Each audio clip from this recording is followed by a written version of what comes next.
ये ऐसा दरिंदों का माहौल तैयार होगा कि फिर लोग 8-8 साल की मासूम बच्चियों को भी नहीं छोड़ेंगे। 8-8 साल की मासूम बच्चियों के साथ भी फिर रेप होगा। नजर डालो यूपी की सरजमीन पर, उन्नाव पर बीजेपी का नेता योगी जी उसका केस वापस लेने लगे। हंगामा हुआ जंतर मंतर पर और कांग्रेस जब खुल के सामने आई तब उसको पकड़ा गया। फिर नजर डालो जम्मू कश्मीर की सरजमीन पर और जम्मू के कठुआ उस गांव के इलाके पर नजर डालो, जहां 8 साल की बच्ची के साथ रेप हुआ। वाह रे मोदी जी, मान गया हूं तुम्हारी मर्दानगी का एतराफ करना पड़ता है मुझे। मान गया ये इस देश का चौकीदार है जिसका सीना 56 इंच का है। 8 साल की लड़की के साथ बलात्कार होता है। 4 दरिंदे उसकी इज्जत और असमत को लूटते हैं। बार बार ड्रग्स दिया जाता है और बार बार उसको बेहोश किया जाता है। 8 दिन तक उसके साथ सामूहिक बलात्कार किया जाता है। रेडियो पर और टेलीविजन पर छोटी छोटी सी बातें मन की बातों के नाम से बयान करने वाला, मन की बातों को भी उजागर करने वाला, इतना बड़ा देश का चौड़ा कांड हो जाने के बाद एक लाइन ट्वीट नहीं कर सका। एक लाइन ट्वीट करके दुख का इजहार नहीं कर सका। एक लाइन ट्वीट नहीं कर पाया। यह नहीं कह सका कि बलात्कारियों को सजा मिलेगी, नहीं कह पाया। यह है इस देश का मर्द चौकीदार, जिसने नारा लगाया बेटी पढ़ाओ देश बचाओ, जिसने नारा दिया बेटी बचाओ देश बचाओ, जिसने नारा दिया मोदी जी, क्या कठुआ की वो 8 साल की बच्ची इस देश की बेटी नहीं थी? फिर आपने दुख का इजहार क्यों नहीं किया? इसलिए नहीं किया क्योंकि उसका नाम आसिफा था। अगर उसी का नाम निर्मला होता, उसी का नाम निर्भया होता, उसी का नाम कमलावती होता, उसी का नाम पार्वती होता तो आज सब कुछ होता। आसिफा थी इसलिए एक ट्वीट भी तुम नहीं कर सके हो। ये इस देश का चौकीदार है, ये इस देश का चौकीदार है। मीडिया वालों, तुम्हारे कलम में ताकत है तो लिखो। तुम्हें तो गांधी छाप नोट मिल जाते हैं, इसीलिए कहते हो हर हर मोदी, घर घर मोदी। लिखो, इस आसिफा के रेप के बलात्कार के मुजरिम तुम भी हो। जितना गुनाह और पाप उन मुजरिमों को मिलेगा उसके भागीदार तुम भी हो। आसिफा के बलात्कारियों को और मुजरिमों को इसलिए बचाया जा रहा है क्योंकि मंदिर के एक पुजारी के बेटे ने उसके साथ बलात्कार किया है और उसमें मंदिर का एक पुजारी भी शामिल है। लिखो, वो आसिफा अपने घोड़े को चारा खिलाने के लिए जाती है और उसको मंदिर के पुजारी का बेटा पकड़ता है। वो बेचारी भागती है, लेकिन 8 साल की बच्ची के पैर कितने बड़े होंगे, वो भाग नहीं सकी, पकड़ ली गई, उसको दबोच लिया गया।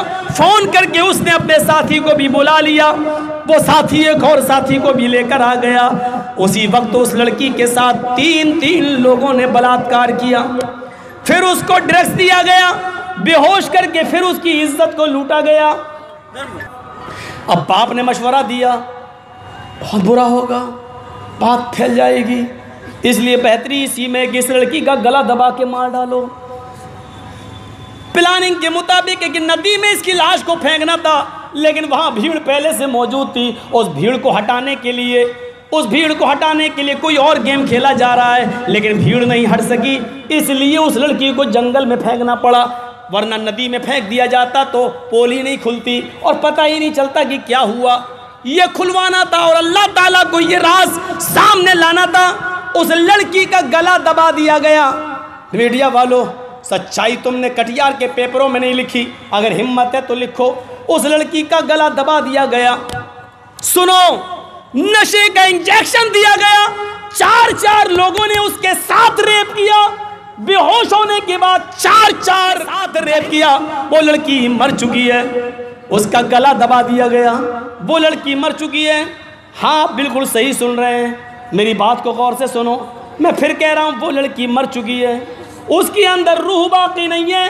वो लड़की मर चुकी है, सांस रुक गई है, आंखें खुली है, पलक छपक नहीं रहा है, लेकिन इत्मीनान कल्बी के लिए एक भारी पत्थर फिर उठाया जाता है और वो भारी पत्थर लेकर उस लड़की के सर पे फिर मारा जाता है, ताकि बचने की कोई संभावना ना रहे, ताकि एक भी सांस बाकी ना रहे।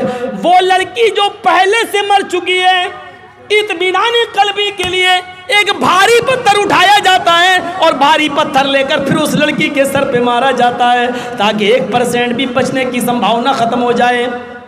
वो लड़की मर चुकी है, 1% संभावना भी खत्म हो चुकी है, उसका गला दब चुका है, आंखें फटी की फटी रह चुकी हैं।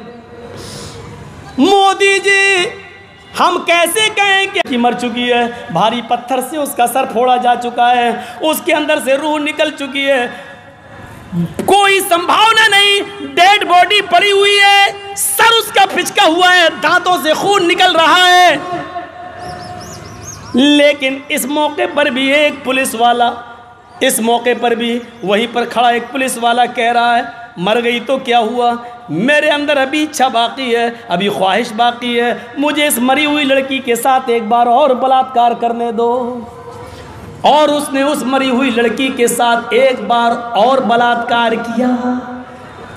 ये सब मंदिर में हो रहा है। क्राइम ब्रांच चार्जशीट में ये सब लिखता है। क्राइम ब्रांच, जब क्राइम ब्रांच चार्जशीट तैयार करके इसको कठुआ की कोर्ट में पेश करने जाता है, तो कठुआ के वही वकील जो लोगों को इंसाफ दिलाने के लिए लॉयर बने, वकील बने, वो क्राइम ब्रांच को रोकने की कोशिश करते हैं। वो पुलिस वाले को चार्जशीट पेश करने से रोकते हैं और जय श्री राम के नारे लगाए जाते हैं, भारत माता की जय के नारे लगाए जाते हैं। ये वो वकील है, नारा लगाने वाले, जो संविधान उठाकर, जो गीता पे हाथ रखकर कसम खाते हैं कि हम जो भी कहेंगे सही बात कहेंगे और हम लोगों को इंसाफ दिलाएंगे, लोगों को न्याय दिलाएंगे। वो इन पुजारियों को बचाने के लिए जय श्री राम के नारे लगा रहे हैं। ये कौन सा जय श्री राम का नारा था? ये भारत माता की जय का नारा लगाकर तुम इस भारत को शर्मिंदा कर रहे हो या इसका नाम रोशन कर रहे हो? मीडिया वालों, ये मुल्ला मौलवी बोले या ना बोले, ये कोई बोले या ना बोले, रब्बे काबा की कसम मैं बोलता रहूँगा। मुझे जेल जाने की आदत हो गई है, मुझे प्रैक्टिस भी हो गई है। अब तो जाता हूँ तो लोगों से कहता भी हूँ कि मैं ससुराल आ गया हूँ, मुझे कोई फ़र्क नहीं पड़ता, क्योंकि जेल में जाने के बाद भी मुझे नमाज ही पढ़ाना पड़ती है, खुतबा ही देना पड़ता है। ये काम ही जब करना है तो हम किसी भी जगह कर सकते हैं। मेरे प्यारे साथियों, मैंने जो कहना था, जिंदगी गुजार रहे हैं। मोदी जी, इतना बड़ा कांड हो जाने के बाद भी आपने एक ट्वीट नहीं किया है। अब हमें इस देश की सर्वोच्च अदालत से इंसाफ की उम्मीद है। सुप्रीम कोर्ट के ऊपर जजेस की निगाहें लगी हुई हैं। देखता हूँ इस लड़की के बलात्कारियों को और इसको जान से मारने वालों को कौन सी सजा मिलती है। निर्भया के कातिलों को फांसी की सजा मिली है। जब बालिग लड़की को मारने और रेप के जुर्म में उन लोगों को फांसी की सजा मिली है, ये तो नाबालिग थी, ये तो 8 साल की छोटी बच्ची थी और इसके साथ तो सामूहिक बलात्कार हो रहा है और मार दिया जाता है, उसको कत्ल कर दिया जाता है और मरने के बाद भी इसके साथ रेप किया जाता है। मोदी जी, मुझे आपकी इस कोर्ट से उम्मीद है, मेरी नजरें हैं, देखना है मुझे कि कौन सी सजा मिलती है इन मुजरिमों को। मुझे इस देश के संविधान पे भरोसा है, मुझे इस देश के कानून पे भरोसा है। बीजेपी बचाने की कोशिश कर रही है पुजारियों को, इन मलखंड लोगों को, लेकिन मुझे सर्वोच्च अदालत से फैसले की उम्मीद है। मुझे उम्मीद है कि इंशाअल्लाह इस लड़की को इंसाफ मिलेगा। मुझे उम्मीद है कि इन बलात्कारियों को फांसी के फंदे पे लटकाया जाएगा। इस देश की बेटी को बचाने का नारा उस वक्त सच्चा होगा मोदी जी तुम्हारा, जब इन बलात्कारियों को हैंग कर दिया जाए, इनको तख्ते-ए-तार पे लटका दिया जाए, इनको फांसी की सजा दे दी जाए, तब हम मानेंगे कि हाँ, बेटी बचाओ, देश बचाओ, तब तुम्हारा नारा सच्चा है। वरना तो मैं ये समझूंगा एक मखसूस और एक विशेष समुदाय के लोगों के साथ तुम्हारा जुल्म और ज़्यादती होती चली आ रही है। अल्हम्दुलिल्लाह उस लड़की का केस एक हिंदू वकील, एक लेडी ने लिया है, बिना पैसों के लिया है, कहा मुझे कोई फीस नहीं चाहिए और मुझे इस लड़की के कातिलों को और रेपिस्टों को फांसी के फंदे पर लटकवाना है। उस हिंदू वकील की अज़मत को मैं सलाम करता हूँ, उस लेडी वकील की, लेडी एडवोकेट की अज़मत को मैं सलाम करता हूँ। यही तो हमारे देश की खूबसूरती है। आज भी इस मुल्क के अंदर ऐसे लोग मौजूद हैं कि हिंदू को तकलीफ़ होती है, दर्द पहुँचता है तो तकलीफ़ मुसलमानों को होती है, और कोई मुसलमान मारा जाता है तो उसका दर्द हिंदुओं को भी होता है। यही तो हमें देश चाहिए मोदी जी, हमें ऐसा मुल्क चाहिए। अगर आतंकवादी घटना में कोई एक मुसलमान मारा जाए तो पूरे देश के हिंदुओं को उसका दर्द हो, और कोई एक हिंदू मारा जाए तो पूरे देश के मुसलमानों को उसका दर्द हो। हमें ऐसा मुल्क चाहिए, ऐसा देश चाहिए जो हिंदू और मुसलमान सबको साथ में लेके चले। इस देश की दो आंखें, एक हिंदू और एक मुसलमान, आप एक को निकालोगे तो पूरी दुनिया भारत को काना कहेगी। इस देश के दो हाथ हैं, एक हिंदू एक मुसलमान, एक को मोदी जी तोड़ोगे तो दुनिया पूरे भारत को लूला कहेगी। इस देश के दो पैर हैं, एक हिंदू और एक मुसलमान, अगर एक पैर को काटोगे तो दुनिया पूरी दुनिया इस देश को लंगड़ा कहेगी।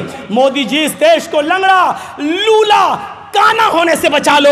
इस देश को दोनों आंखों के साथ दुनिया के सामने पेश करो, दोनों हाथों वाला पेश करो, दोनों पैरों वाला पेश करो, और ये तभी पेश कर सकते हो जब हिंदू और मुसलमान दोनों को साथ लेकर चलोगे। हिंदू को तकलीफ़ हो तो दर्द मुसलमान को हो, मुसलमान को तकलीफ़ हो तो दर्द हिंदू को हो। जब तक ऐसा माहौल नहीं बनाओगे, क्या हो रहा है ये, क्या है ये सब मेरे भाइयों, ये नौटंकी नहीं तो और क्या है? बिहार में सरकार बदलती है और एक झूठा और एक गद्दार इंसान अपने मनहज और अपने उसूल से गद्दारी करके दूसरे के खेमे में चला जाता है, और फिर उसके बाद आते ही हिंदू मुस्लिम लड़ाने की कार्रवाइयां शुरू हो जाती हैं। क्यों? जहां तुम्हारी सरकार आती है वहां तुम्हारे गुंडे सारे के सारे सरों पे चढ़ जाते हैं। देख लो, जितने भी आज बलात्कार में पकड़े गए जा रहे हैं ये सिर्फ बीजेपी के विधायक हैं। उन्नाव में देख लो बीजेपी के, कठुआ में देख लो, इन सब का ताल्लुक बीजेपी से। ये जितने भी रेपिस्ट पकड़े गए हैं, आसाराम बाबू बीजेपी से, राम रहीम बीजेपी से, ये तमाम लोगों का कॉन्टेक्ट और ताल्लुक बीजेपी क्यों है? इनका ताल्लुक भारतीय जनता पार्टी से क्यों है? क्या इसको भारतीय रेपिस्ट पार्टी नाम रख दिया जाए, भारतीय बलात्कार पार्टी नाम रख दिया जाए? मोदी जी तुम्हें दर्द नहीं होगा। उन्नाव में उस लड़की जिसके साथ बलात्कार हुआ और योगी जी उसका केस वापस ले रहे हैं, यूपी सरकार उसका केस वापस ले रही। दोनों जगह तो रड़ुओं की सरकारें हैं। मोदी जी रड़ुआ हैं, कोई बच्चा नहीं है, बीवी तक नहीं है, योगी की भी बीवी नहीं है। अरे इनकी बहन बेटी होती तो इनको पता चलता कि बलात्कार का दर्द क्या होता है। अगर किसी की बेटी के साथ ये मामला होता तब पता चलता कि बेटी का दर्द क्या है। ये बेटी का दर्द मोदी जी क्या जाने, ये बेटी के साथ बलात्कार की तकलीफ योगी जी क्या जाने। योगी जी के ऊपर तो वैसे ही मर्डर और बलात्कार के 20 केस लगे हुए हैं। ये तो हुकूमत है बेचारों की जो बचे हुए हैं, हुकूमत गई तो फिर शिकंजा इनके ऊपर आ जाएगा। मेरे भाइयों, इतनी सी बात थी, मुझे राजनीति की तरफ नहीं जाना चाहिए था, लेकिन दर्द होता है कि जब ये लोग अपने अंदर सुधार पैदा कर लें तो फिर मामला क्यों ये सुधर जाएं।